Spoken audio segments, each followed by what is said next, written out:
Bismillahirrahmanirrahim. Assalamualaikum warahmatullahi wabarakatuh. Innal hamdalillah nahmaduhu wa nasta'inuhu wa nastaghfiruh wa na'udzu billahi min syururi anfusina wa min sayyiati a'malina may yahdihillahu fala mudhillalah wa may yudlil fala hadiyalah. Allahumma shalli wa sallim wa barik ala sayyidina Muhammad wa ala alihi wa ashabihi ajma'in. Alhamdulillahi rabbil alamin. Ya Allah, ya Sami, ya Bashir, Allahumma ftah lana hikmataka ya Allah, wansur alaina rahmataka ya dal jalali wal ikram. Allahumma nawwir qulubana binuri hidayati kama nawwatal arda binuri syamsi abadan birahmatika ya arhamar rahimin. Rabbana taqabbal minna ya Allah, innaka antas samiul alim wa tub alaina innaka antat tawwabur rahim. Doa yang maha menata berkahi majelis ini. Jadikan saat ini Kau singkapkan hijab yang menghalangi hati ini darimu. Cahayai hati yang gulita ya Allah. Lapangkan hati yang sempit, sembuhkan hati yang berpenyakit. Jadikan kami menjadi ahlul ma'rifat. Rabbana atina fid dunya hasanah wa fil akhirati hasanah wa qina azabannar. Amin. Hadirin, ceramah ini tidak bisa membulak-balik hati saudara, karena yang membulak-balik hati hanyalah Allah. Jadi walaupun ceramahnya diakalin sedemikian rupa, tetap saja yang kuasa memberi hidayah adalah Allah. Jadi harus minta tolong. Seperti di rumah juga, kita nggak bisa ngebulak-balik hati istri, suami, anak, nggak bisa. Tugas kita tuh satu, memperbaiki diri supaya omongan kita cocok dengan kelakuan, dan Allah pasti lihat. Yang kedua, kita menasehati dengan cara yang bil hikmah. Ud'u ila sabili rabbika bil hikmah. Jadi kita menasehati itu amal soleh, bukan sok keren, sok pintar. Karena yang membulak-balik hati yang diceramahin adalah Allah, bukan penceramahnya. Dan yang ketiga, doa.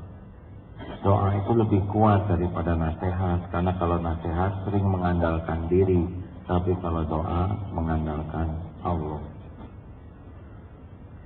Alhamdulillah. Ini panitia ikut dengar, ayo.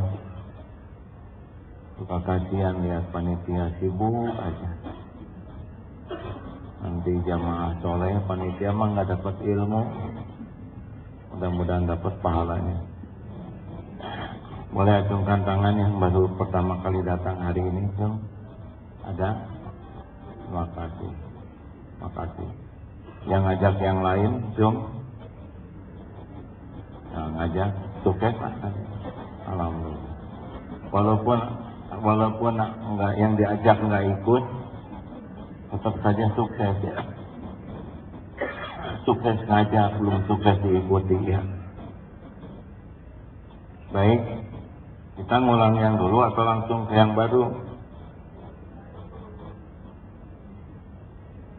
Kita baca yang nomor 50, yang barunya nomor 51 ya. Sekedar mengingatkan sambil nunggu teman-teman lain. Silakan. Bismillahirrahmanirrahim. Kitab Al-Hikam nomor 50, halaman 50. Saya atau ilah. Al-ajabu kullu ajabi mimman yahrabu mimma lam ikakalahu anhu wa yatlubu ma la baqa'a lahu ma'ahu fa innaha la ta'mal absaru walakin ta'mal qulubul lati fis sudur. Ajaiban yang sangat mengherankan terhadap orang yang lari dari apa yang sangat dibutuhkan dan tidak dapat lepas daripadanya dan berusaha mencari apa yang tidak akan kekal padanya. Sesungguhnya bukan mata kepala yang buta, tetapi yang buta ialah mata hati yang di dalam dada. Jadi orang yang hatinya buta itu adalah yang fokus kepada yang tidak ada manfaat, tidak kekal, sampai mengabaikan yang kita sangat perlukan dan tidak bisa lepas. Dialah Allah Subhanahu wa Ta'ala. Kita nggak bisa lepas dari Allah karena segala sesuatu yang kita inginkan ada dalam kekuasaan Allah. Segala sesuatu yang kita perlukan itu juga milik Allah. Segala sesuatu yang membahayakan kita itu juga semuanya ada dalam genggaman Allah. Nah, banyaknya orang ke Allahnya tuh punten ya, hanya tidak maksimal, hanya basa-basi gitu. Makanya cirinya adalah gelisah. Allah tahu isi hati setiap hambanya. Kalau hati kita dipenuhi oleh selain Allah, Allah menurunkan kegelisahan. Karena yang namanya tenang, huwallazi anzalat sakinah fi qulubil mu'minin. Dialah Allah yang menurunkan sakinah di hati orang yang beriman. Jadi kalau Allah nggak ngasih tenang, gelisah saja. Tidak bisa dibeli tenang tuh. Kuncinya adalah tingkat yakin. Makin yakin ke Allah, makin tenang. Makin kurang yakin, kurang tenang. Makin tidak yakin, tidak tenang. Baik, jadi ibu bapak, kita tuh sering sekali kalau ada masalah tuh sibuk dengan masalahnya. Ini mengulang pelajaran yang lalu ya. Jadi kalau kita ada masalah, kita sibuk dengan masalah. Tidak sibuk dengan yang mengizinkan masalah ini terjadi. Harusnya kita ada masalah. Misalkan anak bandel. Ini masalah. Langsung ingat, ini bandel izin Allah. Ini bandel pasti ada hikmahnya. Apa nih dosa saya sehingga saya belum diizinkan punya anak yang soleh? Yang bisa ngebulak balik hati anak cuma Allah. Karena anak ciptaan Allah. Ini anak milik Allah. Ini anak siang malam setiap saat dalam genggaman Allah. Mudah bagi Allah membulak-balik hati anak ini. Saya belum diizinkan punya anak yang soleh, pasti ada yang salah pada diri saya. Akibatnya nangisnya bukan menangisi anak, menangisi dosanya. Belum jadi ayah yang baik, belum jadi ibu yang baik. Akibatnya memperbaiki diri dengan harapan Allah menerima taubatnya. Hadiahnya mudah-mudahan anaknya dibikin soleh. Nah, itulah pola menghadapi masalah. Kalau enggak, pasti nyalahin. Kenapa anak begini habis suami saya? Udah jarang pulang, kurang ajar, banyak utang, enggak jadi contoh. Ini tidak merubah apapun. Sekolah anak saya lagi borju. Dia ngandelin uang aja, bayaran gede, tapi nggak ada yang jadi contoh, terus ke sana sini. Itu tidak sepenuhnya salah mikir begitu, mungkin faktanya begitu, tapi nggak menyelesaikan masalah kalau hanya itu yang dipikir. Benar? Bapak juga begitu, kalau istri misalkan galak ke bapak ya, terimalah apa adanya Pak, takdir bapak. Ya Allah, kenapa istri saya begini? Udah, bapak tobat aja yang banyak. Masa istri yang galak, bapak yang tobat? Dan nggak rugi atau tobat bapak? Bapak bersih dari dosa, bapak tenang. Kan orang yang makin bersih itu pasti dikasih ketenangan. Yang kedua nanti ada jalannya. Yang ketiga akan ada warazaqahu min haitsu la yahtasib. Bapak mah nggak bisa ngebulak-balik hati istri, mau digimanain Pak? Ibu juga gitu ya Bu. Kalau ibu dapat rezeki suami yang ya kurang soleh gitu ya, tampi ya terima, mau yang mana lagi? Mendingan tobat. Kenapa suami yang ngaco saya yang tobat? Dia dipasangkan dengan ibu juga pasti ada hikmahnya. Ibu tobat, ibu nggak akan rugi. Ibu yang bersih dari dosa, ibu yang tenang, ibu yang dicintai Allah. Ingat ya, orang yang berdosa, tobat itu bisa lebih dekat kepada Allah daripada orang taat nggak pernah mau tobat. Karena innallaha yuhibbut tawwabin wa yuhibbul mutatahhirin. Allah sangat mencintai. Jadi ada orang yang bisa dicintai Allah karena dosa, bukan pada dosanya. Karena dosa itu mengantarkan dia tobatnya habis-habisan. Jadi kalau ibu lihat suami ibu, aduh ini dia jarang sholat, karena duniawi wae coba ngeret lagi, astagfirullah. Nah, tobat pak, tobat. Kata si bapak teh, kamu yang tobat, kamu kan udah dengar ceramah ya nggak? Nyuruh orang lain tobat bisa bikin tersinggung. Mending tobat aja sendiri. Ya Allah, saya akui, saya jarang mikirkan dosa saya, kalau mikirin dosa suami aja siang malam. Nah gitulah hadirin. Kalau orang bergantung kepada yang lemah, pasti tegang. Seperti bergantung kepada tali yang rapuh, pasti tegang. Betul? Bersandar kepada yang akan roboh juga tegang.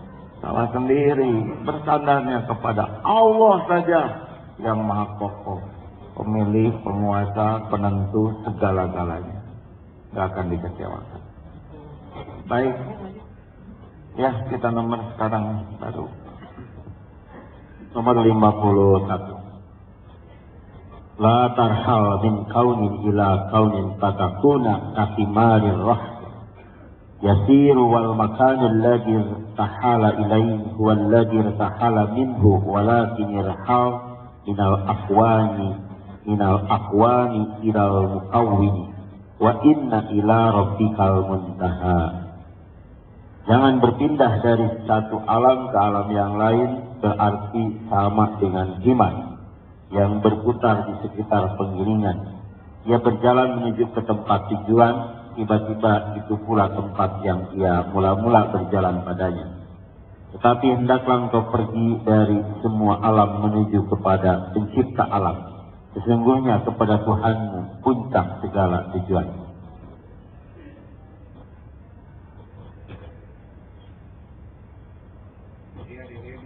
Oh ini terima kasih kepada penyimak lewat saling sapa Agim TV. Yang mana ini kameranya? Punten saling sapa. Alhamdulillah. Ya terima kasih.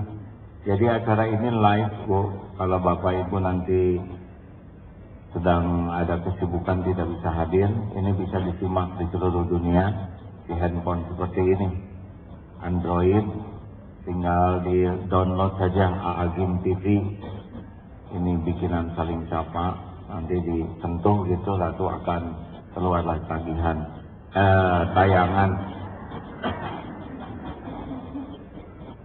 tadi saya juga nonton Ustaz Edi di TV ini ya. Di Android bisa didapat di Play Store yang tempat ada Agim TV ya, di download. Nanti akan ada tayangan ini atau rekaman yang lalu-lalu baik voice baik live video maupun suara. Pertolongan Allah, semoga dapat pahala. Nah ini pemilik saling sapa Bang Yan. Berdiri sebentar. Ini sahabat saya, alhamdulillah Pak Yan Harlan yang dititipi anak yang brilian, sangat cerdas sehingga bisa membangun saling sapa. Terima kasih Bang. Alhamdulillah ini santri senior ya. Ini beliau dengan grupnya. Saudara tidak dipungut biaya apapun untuk ini. Alhamdulillah, semoga pahalanya ngalir terus dan diberikan alat-alat yang cukup ya. Bagi saudara yang mau nyumbang alat juga boleh ya. Jangan berpindah dari satu alam ke alam lain yang akhirnya sama seperti keledai muter aja begitu. Jadi yang bagus bagaimana? Kita harus bergerak terus karena misalkan, maaf ya, asalnya kita senang ke harta, indah jadi senang ke pangkat, senang ke penghormatan, itu mah seperti himar. Karena yang harusnya yang kita harapkan tuh kita tuh bukan senang ke yang seperti itu, pindah. Dari senang duniawi kepada kesenangan akhirat. Dari senang ke penilaian makhluk menjadi senang ke penilaian Allah, itu baru maju. Dari senang ngumpulin uang menjadi senang bersedekah, itu maju. Tapi kalau beli mobil ini, beli rumah itu, tapi rumahnya pindah ke sana, ya tetap saja dia baru kesenangannya duniawi. Saya akan tinggalkan bisnis, sekarang saya akan politik. Tapi syahwat kekuasaannya menjadi besar. Nah, ini sama dari syahwat ke syahwat. Contoh ya, menurut Imam Ibnu Qayyim kan syahwat itu ada beberapa jenis. Satu, syahwat kekuasaan. Ini nih lagi pemilu, sebentar lagi para ahli syahwat kekuasaan. Syahwat itu bukan hanya masalah itu ya, saya malu ngomongnya. Tapi ada syahwat kekuasaan, yaitu syahwat yang membuat dia menikmati, dikagumi, ada kekuasaan, memerintah, dihormati, diperlakukan spesial, lalu dia punya, itu ada orang yang punya nalurinya begitu Bu, syahwat kekuasaannya itu besar. Ada yang pindah ke syahwat-syahwat lainnya. Ada juga syahwat, ya syahwat kesetanan. Kalau syahwat setan ini katanya itu ngadu domba, ngebisikin, menyesatkan, tukang gosip.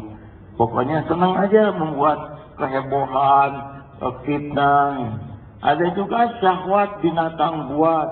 Nah, ini bangsa geng motor, ya preman, itu maunya berantem ya. Seperti mau harimau yang senangnya tuh kekerasan. Ada juga syahwat binatang ternak. Ini apa? Eta makanan. Ini aja ngejo dalam bahasa Sunda tuh makanan aja di sini tuh. Dan syahwat untuk duniawi ya, senang beli barang, dipamer-pamerkan. Senang itu termasuk syahwat binatang ternak dan syahwat seksual. Kita tahu banyak orang yang tergelincir di sini. Nah, kalau orang hanya itu aja, dia makin lama makin tua, banting tulang siang malam, hanya di sana aja muter. Benar-benar mubazir dia jadi orang. Harusnya nambah umur, nambah pengalaman, nambah wawasan itu naik. Dari cita-cita dunia jadi cita-cita akhirat.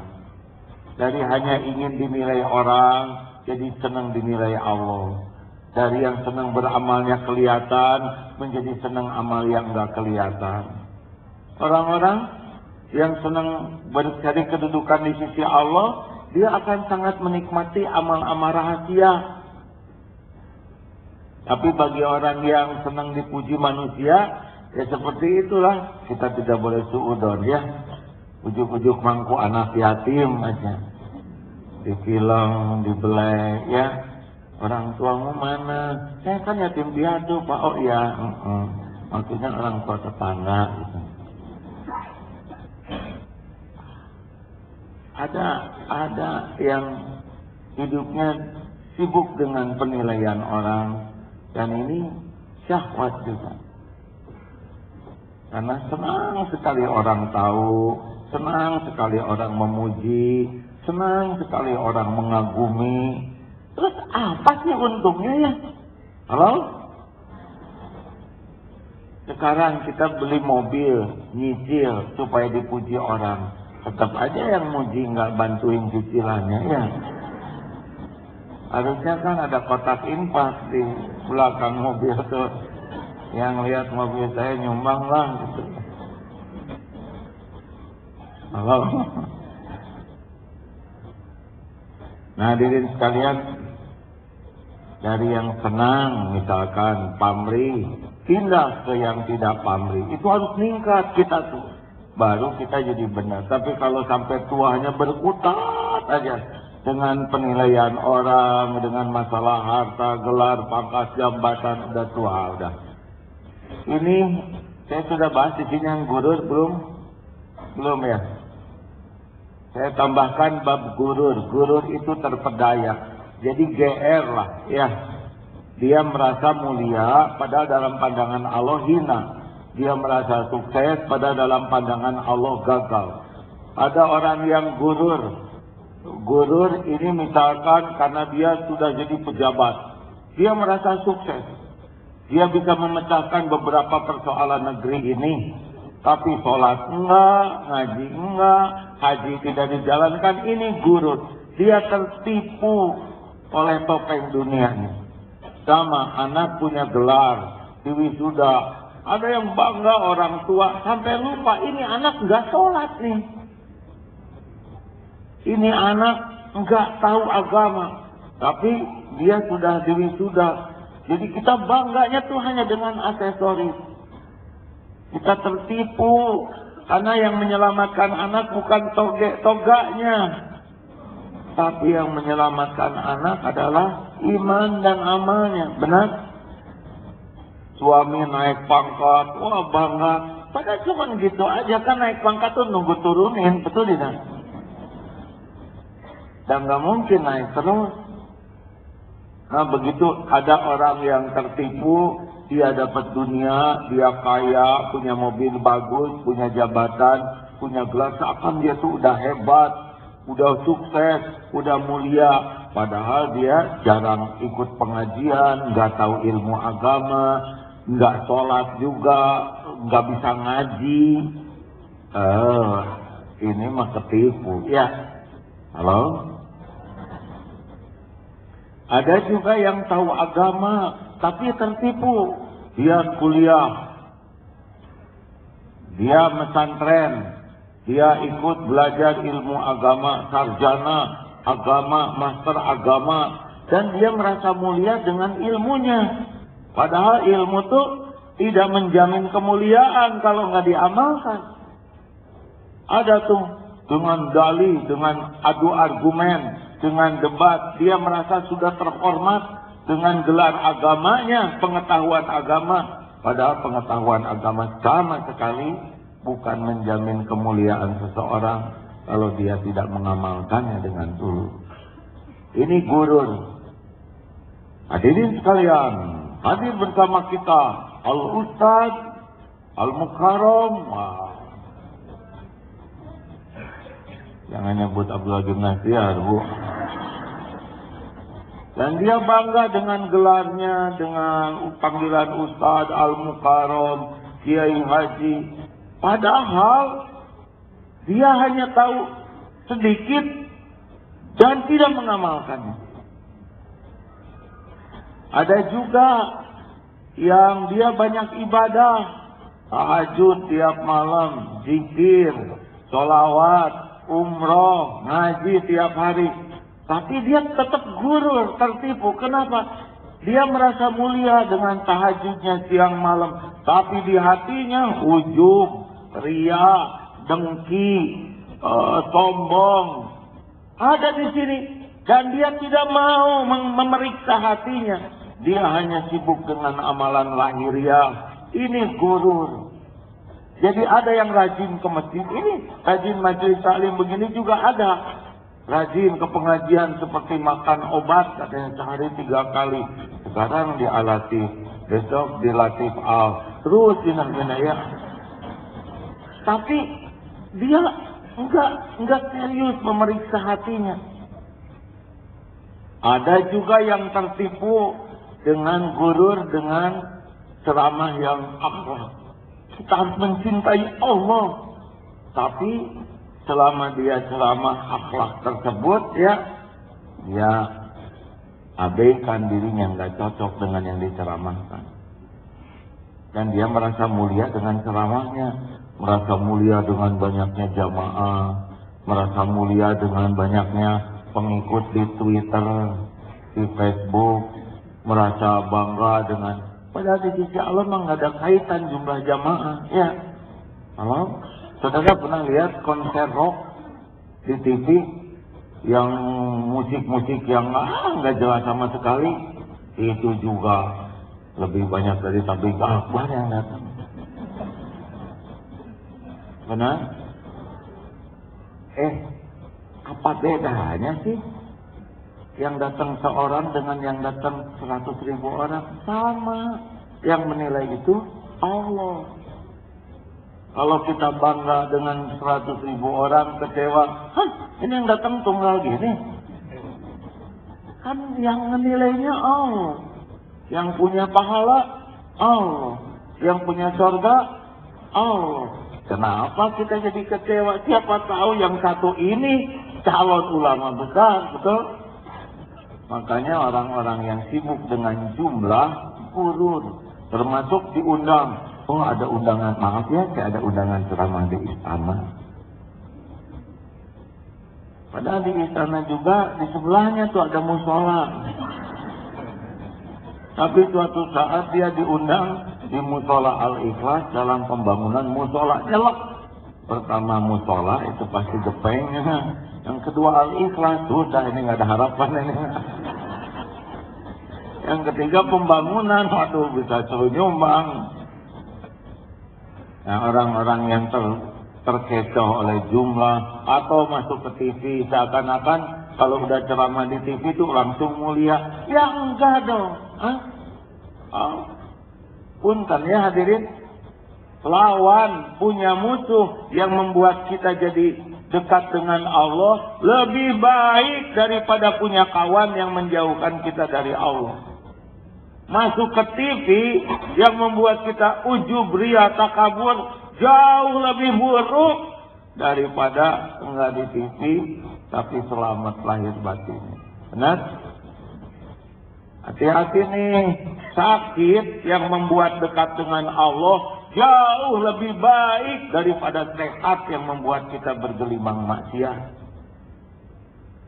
Karena rezeki terbesar tuh apa yang bisa dekat dengan Allah. Nih seperti sekarang banyak yang pada ketangkep ya, koruptor ketangkep, itu baik atau buruk?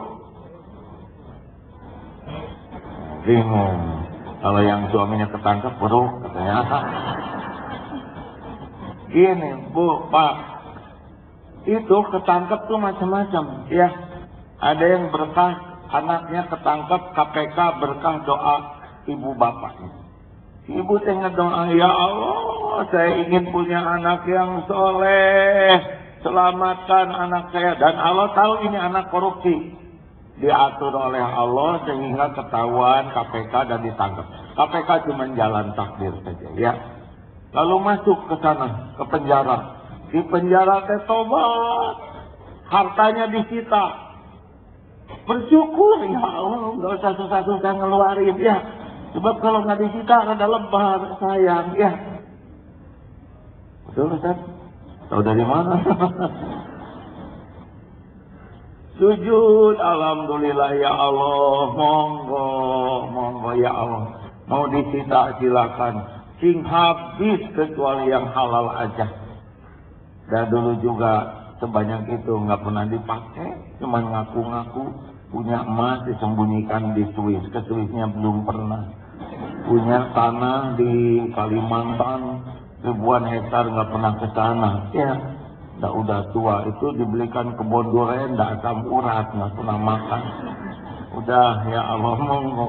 Itu barokah tuh di penjara yang membuat dia susah maksiat, yang membuat dia gampang tobat, jauh lebih baik daripada dia punya jabatan yang membuat dia bergelimang maksiat dan dosa. Jelas? Itu sama dihina orang yang membuat kita dekat dengan Allah jauh lebih baik daripada yang dipuji yang membuat bebal hati kita. Makanya harus bergerak terus nih. Kita dihina dari sakit hati, mulai bergerak menjadi tobat, lama-lama menjadi syukur dihina. Asalnya sakit hati, lama-lama ya lumayan, lama-lama netral, lama-lama dihina syukur. Kenapa dihina jadi syukur? Ya karena tahu penghinaan itu penggugur dosa. Karena tahu penghinaan itu Allah ngasih tahu tuh, kamu saya tutupin. Penghinaan orang ke kamu tuh lebih sederhana dibanding kehinaan kamu yang asli. Nah, Ibu pernah dihina orang nggak? Coba dengerin Bu penghinaannya cetek dibanding kehinaan Ibu yang asli, betul? Itu tuh si Ibu itu si banyak omong. Ibu harusnya sujud syukur loh Bu disebut si banyak omong. Karena dia nggak tahu ibu banyak hutang, banyak cicilan, banyak aib, banyak dosa, banyak maksiat. Benar? Ini mah kita aja ya. Saya kira di ruangan ini yang paling banyak dihina orang pernah suatu saat ada kan di sini ya. Nggak usah nyebut Bu. Ibu mah harus puas aja. Ya. Awalnya sih, waduh nyelek sekali ya. Lambat laun saya mengerti arti takdir dihina ini. Lambat laun menjadi syukur. Gak kebayang tuh kalau nggak ada episode dihina rame-rame. Udah benar. Kalau nggak mah cenderung munafik saja. Sibuk dengan penilaian makhluk. Nah, jadi ternyata penghinaan itu harus menjadi sesuatu yang disyukuri. Nah, kalau kita terus sakit hati, dihina ini sakit hati, dihina itu sakit hati, dihina suami sakit hati, nggak maju-maju, kayak keledai aja itu. Umur makin tua, perih hati nenek. Aduh nenek, udah terlalu tua untuk nyebut perih nenek. Udah sepuh mah udah nggak mempan harusnya, sok. Nenek mah udah pengalaman, disakitin banyak orang, nggak ngepek. Target nenek mah bidadari, biarin disebut peot juga, udah emang peot begini ya. Dia mah bukan menghina, fakta.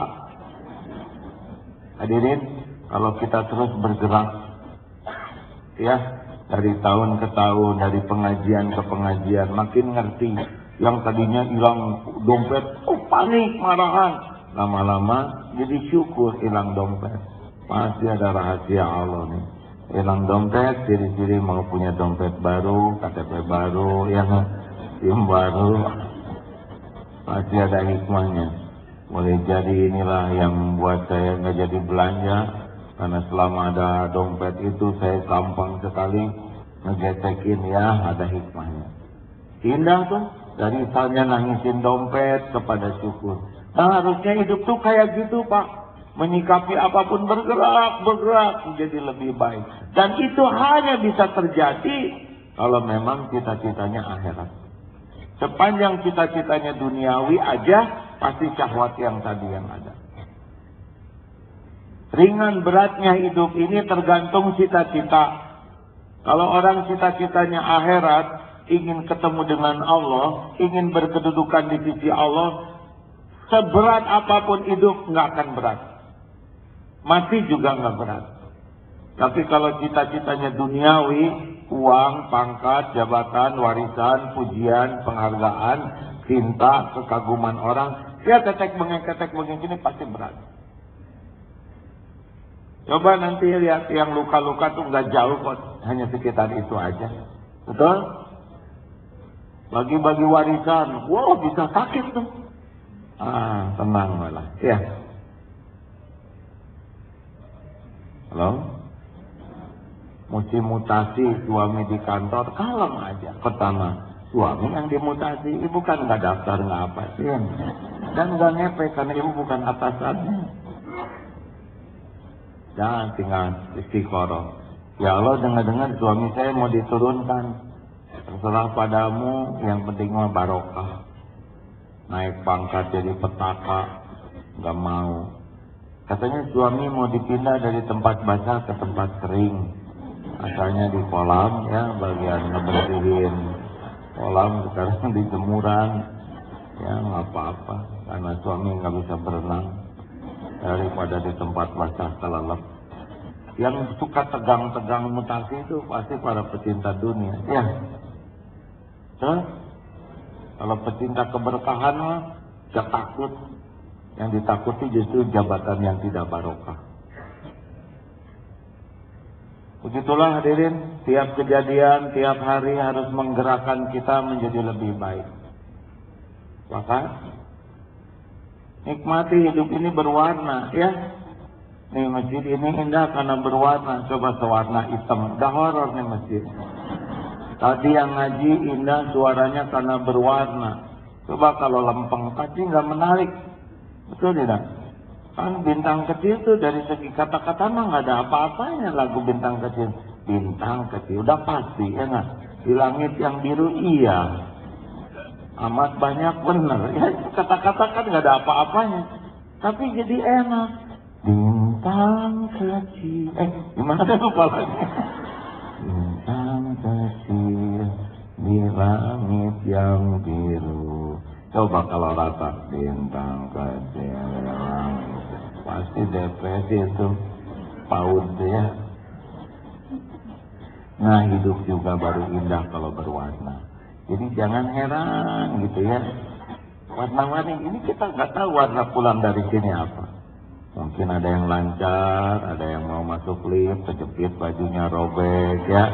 Ada yang macam-macam ini pulang dari sini. Itu harus menggerakkan kita menjadi lebih baik. Betul? Kan rugi kalau kejadiannya berulang-ulang, kitanya nggak naik, itu kayak hima. Apalagi kita kan udah rada tua kayak gini, ya. Bapak kelihatannya udah agak lama ya, maaf ya Pak ya. Kan? Ustaz, berapa lama kan? 41. Ya anak ini. Kita kalau ada ujian, gitu lagi, anak rewel, gitu lagi. Ini berarti kita nggak benar nih ngadepin hidup ini. Harusnya anak dengan cengeng yang sama, kita meningkat kualitasnya. Dengan kesulitan yang sama, meningkat terus, betul? Dengan suami kelakuan yang sama, kita makin mulia nih. Jangan tiap berantem, sama judul berantemnya. Apa nih gimana jadi si Papa juga nggak benar jadi soal. Anda itu sudah 8 tahun ngambeknya persis gitu, nggak ada kemajuan. Harusnya ya sudah, saya nggak akan banyak ngomong. Oh ya, saya akan jadi lebih empati. Belajar dari tiap kejadian. Bisa dipahami adanya?